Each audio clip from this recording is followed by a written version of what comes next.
विमल बहुत परेशान था। उसे समझ में नहीं आ रहा था कि वो इस परिस्थिति से कैसे निपटे। वो अपनी माँ को बहुत चाहता था, किंतु उसकी पत्नी और बच्चे उसकी माँ से बहुत दूर भागते थे, क्योंकि उसकी माँ की एक आँख नहीं थी, साथ ही उसकी कमर भी 90 अंश पर झुकी थी। ऐसे वह अपना काम सब खुद कर लेती है, किंतु फिर भी वो उसकी पत्नी और बच्चों के लिए हमेशा खटकती है। आप ऊपर के कमरे में जाओ, मेरे दोस्त आ रहे हैं, विमल के बेटे अखिल ने बड़े बेरुखी से कहा। पर बेटा, मैं तो यहाँ बहुत दूर बैठी हूँ, विमल की माँ ने बहुत प्यार से कहा। नहीं, आप उनके सामने मत रहो, वो मुझे चिढ़ाते हैं, अखिल ने जोर से डांटते हुए कहा। क्या हुआ अखिल, क्यों चिल्ला रहे हो? विमल की पत्नी कामनी ने किचन से ही आवाज़ लगाई। देखो ना माँ, ये दादी यहीं ड्राइंग रूम में बैठी हैं और मेरे दोस्त आ रहे हैं, अखिल ने शिकायत भरे लहजों से कहा। माँ जी, आप ऊपर चली जाओ, क्यों हम लोगों को लजवाती हो? कामनी ने बेटे का पक्ष लेते हुए कहा। बेचारी सरस्वती चुपचाप उठकर डंडे के सहारे ऊपर जाने लगी। कमर झुकी होने के कारण उन्हें ऊपर चढ़ने में बहुत परेशानी हो रही थी, किंतु वो पूरी ताकत से ऊपर के एक अकेले कोने वाले कमरे में जाकर बैठ गई। विमल बाजू के कमरे से सब सुन रहा था। उसे कष्ट हो रहा था कि उसकी माँ को अपमानित होना पड़ रहा है, किंतु वो असहाय था। अगर वो कुछ कहता है तो पत्नी और बच्चे उसका विरोध करने लगते हैं। दूसरी तर्क भी सही लगता है। चूँकि वह एक प्रशासनिक अधिकारी था, उसका सामाजिक स्तर बहुत ऊंचा था, उसकी ससुराल भी एक उच्च घराने में थी, अतः वह चुपचाप इस तरह हर दिन अपनी माँ को अपमानित होते देखते रहता था। रात को विमल की पत्नी ने कहा, देखो जी, अब कुछ करो। कल कलेक्टर साहब की पत्नी आई थी, माँ जी अपनी देसी धुन धारा में उनसे मिली। मुझे बहुत शर्म आ रही थी, बताते हुए कि ये मेरी सास है। मैंने कह दिया कि दूर की रिश्तेदार है, इलाज कराने आई हैं। विमल को रोना आ गया, किंतु फिर भी वह चुप रहा। उसे समझ में नहीं आ रहा था कि वो क्या करे। अपने बेटे की मनस्थिति को सरस्वती अच्छी तरह से जानती थी और बेटे को कोई कष्ट न हो, इसलिए वो हर बात को चुपचाप सह लेती थी। विमल बहुत उदास रहने लगा। एक तरफ परिवार और सामाजिक स्तर पर जीने की प्रतिबद्धता थी, तो दूसरी ओर माँ आखिर माँ से अपने बेटे की यह हालत नहीं देखी गई। एक दिन उसने अपने बेटे से कहा, विमल, बहुत दिन हो गए हैं, मैं अपने गांव जाना चाहती हूँ, मुझे वहाँ पहुँचा दो, मेरा यहाँ मन नहीं लग रहा। किंतु माँ, वहाँ तो कोई नहीं है, तुम्हारी देखभाल कौन करेगा? विमल ने आश्चर्य से पूछा। अरे, सब गांव वाले तो हैं। अरे, वो तुम्हारे माँ जी तो उसी गांव में रहते हैं, और फिर हम सारी व्यवस्थाएं कर आएंगे ना। कामनी को तो जैसे मन की मुराद मिल गई हो।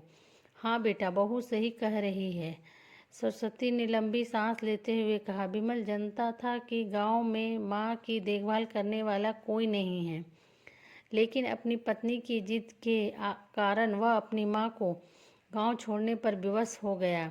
माँ को गांव छोड़कर आते वक्त उसे रोना आ रहा था तथा अपनी बेबसी पर गुस्सा भी आ रहा था, किंतु परिवार, पत्नी और समाज ने उसके इन मनोभावों को दबा दिया और वो सुकून सा महसूस करने लगा। कुछ दिनों के बाद उसके चाचा, जो अमेरिका में रहते थे, आने वाले थे। जब विमल बहुत छोटा था, उसके पिता जीवित थे, तब वो भारत आए थे और उसके बाद वो अब भारत आने वाले थे। पूरा परिवार और आस पड़ोस बहुत उत्साहित था। अमेरिका से विमल के डॉक्टर चाचा आ रहे थे। डॉक्टर रमेश ने जैसे ही घर में कदम रखा, सबने मिलकर बहुत उत्साह से उनका स्वागत किया।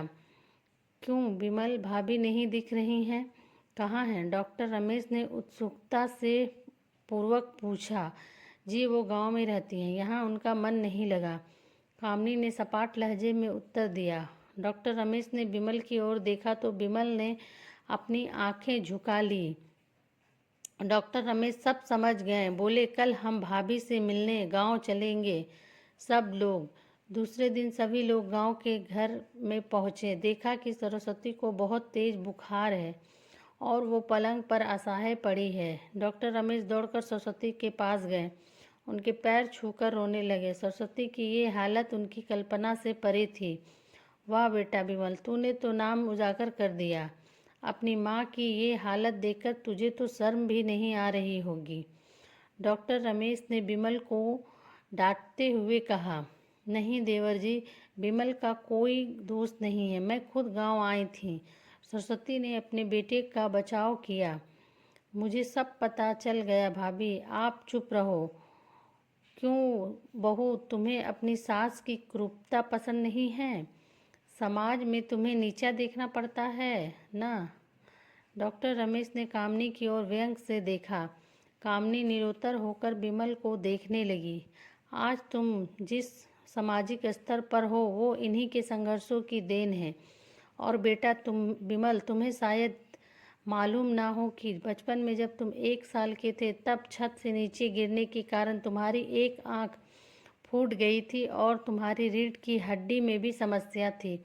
तब तुम्हारी इस क्रूर माँ ने अपनी एक आंख और अपना बोन मैरो तुम्हें देकर इतना सुंदर स्वरूप दिया था। कामनी बेटा, इतने सालों तक संघर्ष करके बेटे को प्रशासनिक अधिकारी बनाने वाली इस संघर्षशील औरत की तुम लोगों ने यह दशा कर दी। तुम्हें ईश्वर कभी माफ़ नहीं करेगा। डॉक्टर रमेश की आंखें से अश्रु जलधारा बह रही थी। अब भाभी, आप मेरे साथ अमेरिका जाएंगी, यहाँ इन स्वार्थी लोगों के बीच नहीं रहेंगी। डॉक्टर रमेश ने सरस्वती से कहा। विमल को तो काटो तो खून नहीं था। डॉक्टर रमेश जो उसके चाचा थे, उन्होंने जो राज बताया उसके बाद तो विमल को यही लग रहा था कि उससे ज़्यादा पापी इंसान इस दुनिया में नहीं और कोई और नहीं। वह दौड़ता गया और माँ सरस्वती के कदमों में लिपट गया। माँ, मेरा अपराध अक्षम्य है। मैं जानबूझकर चुप्पी साधे रहा, आपका अपमान करवाता रहा। अब सिर्फ आप ही उस घर में मेरे साथ रहेंगी और कोई नहीं। विमल ने अग्नय दृष्टि से अपनी पत्नी और बच्चों को देखा। कामनी को भी बहुत पश्चाताप हो रहा था, किंतु उसकी हिम्मत नहीं हो रही थी कि वो सरस्वती से आंख मिलाए। सरस्वती ने कामनी की मनोस्थिति को समझकर उसको पुचकारते हुए अपने पास बुलाया और विमल को डांटते हुए कहा, खबरदार, जो मेरी बहू को मुझसे अलग करने की कोशिश की तो तुझे ही घर से बाहर निकाल दूंगी। कामनी और बच्चों ने सरस्वती के पैर पकड़ते हुए अपने व्यवहार पर माफ़ी मांगी और माँ के हृदय ने सबको माफ़ कर दिया। आपको मेरी वॉइस स्टोरी अगर अच्छी लगती है तो please like, share and subscribe ज़रूर करें। आगे इस तरह की वॉइस स्टोरी सुनने के लिए प्लीज़ मेरे चैनल को सब्सक्राइब करें। Thank you.